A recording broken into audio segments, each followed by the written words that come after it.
നമ്മുടെ മസ്തിഷ്കത്തിൽ പുതിയ ന്യൂറൽ കോശങ്ങൾ രൂപപ്പെടാൻ സഹായിക്കുന്ന രണ്ട് മെഡിസിൻ എന്തൊക്കെയാണെന്നറിയാം.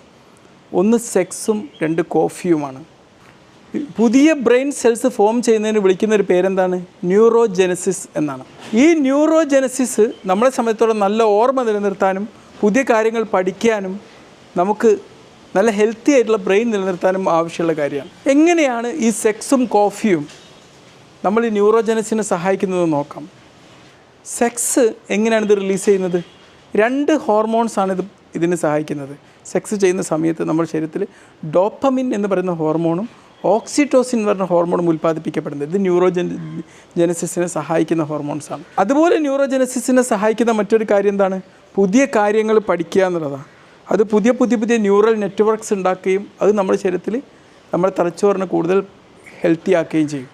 പിന്നെ നമുക്ക് വേണ്ടത് കലോറി റെസ്ട്രിക്ഷനാണ്. ഓവർ കലോറി ഇല്ലാതെ ഭക്ഷണം കഴിക്കുക, ആവശ്യത്തിന് മാത്രം കലോറി അടങ്ങിയ ഭക്ഷണങ്ങൾ കഴിക്കുക. അതെങ്ങനെയാണ് നമ്മളെ സഹായിക്കുന്നത്?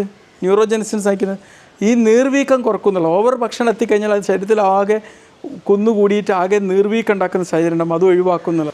പിന്നെ ആരോഗ്യപരമായിട്ടുള്ളൊരു ഭക്ഷണ രീതി, healthy fat, omega-3 fatty acid, dark chocolate, broccoli, പിന്നെ അതുപോലെ ഗ്രീൻ ലീഫി വെജിറ്റബിൾസ്, ഇതൊക്കെ അടങ്ങിയിട്ടുള്ള നമ്മളെ ബ്രെയിനിനെ ഫലപുഷ്ടപ്പെടുത്താനാവുന്ന ഭക്ഷണങ്ങൾ കഴിക്കുക എന്നുള്ളതാണ് നമുക്ക് ന്യൂറോജെനസിസിന് സഹായിക്കുന്ന മറ്റൊരു കാര്യം. പിന്നെ തലച്ചോറിൻ്റെ പ്ലാസ്റ്റിസിറ്റി വർദ്ധിപ്പിക്കാൻ സഹായിക്കുന്ന മറ്റൊരു സാധനമാണ് ഇൻ്റർമിറ്റൻറ്റ് ഫാസ്റ്റിംഗ് എന്നുള്ളത്. നല്ലൊരു ഡ്യൂറേഷൻ ഓഫ് ടൈമിൽ നമ്മൾ ഭക്ഷണങ്ങൾ വർജിച്ചിട്ട് നമ്മൾ തലച്ചോറിനെ പ്ലാസ്റ്റിക് ആക്കാൻ വേണ്ടി, പുതിയ ന്യൂറോജെനസിസ് ഉണ്ടാക്കാൻ വേണ്ടിയിട്ട് പുഷ്ടിപ്പെടുത്തുകയാണ് ഇത് ചെയ്യുന്നത്. പിന്നെ എക്സസൈസ് ഇതിന് നല്ലൊരു സൊല്യൂഷനാണ്. ബ്രെയിൻ സെൽസിൻ്റെ ഈ ഗ്രോത്തിന് മുമ്പ് തടസ്സമാക്കുന്ന കുറച്ച് കാര്യങ്ങൾ കൂടിയുണ്ട്, അതുകൂടി നമ്മൾ അറിഞ്ഞിരിക്കണം.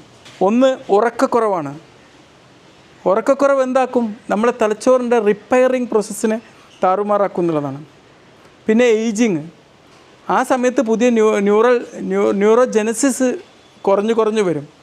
പിന്നെ ചില വൈറ്റമിൻസിൻ്റെ, പ്രത്യേകിച്ച് ബി കോംപ്ലക്സിൻ്റെ ഒക്കെ കുറവ്, പിന്നെ അമിതമായിട്ട് സാച്ചുറേറ്റഡ് ഫാറ്റി ആസിഡ് കഴിക്കുന്ന സാഹചര്യം, കുറേ കാലങ്ങളായി നിലനിൽക്കുന്ന സ്ട്രെസ്സ്, ആൽക്കഹോള്, ഇതൊക്കെ നമ്മളെ ന്യൂറോജെനസിസിന് തടസ്സമായി നിൽക്കുന്ന കാര്യങ്ങളാണ്.